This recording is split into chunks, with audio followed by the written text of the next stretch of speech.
Magandang gabi po sa inyong lahat. Pamagat po ng aking word spoken poetry. Masaya ka pa ba?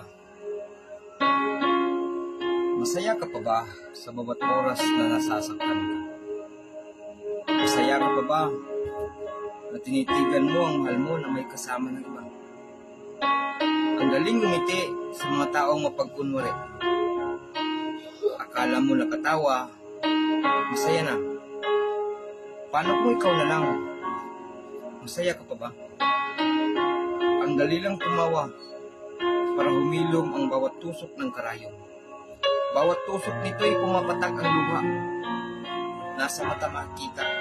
Dahil nga nasasaktan ka sa isang tao na marunong magpahalaga.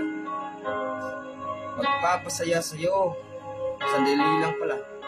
Ang masakit, iiwan ka na lang bigla.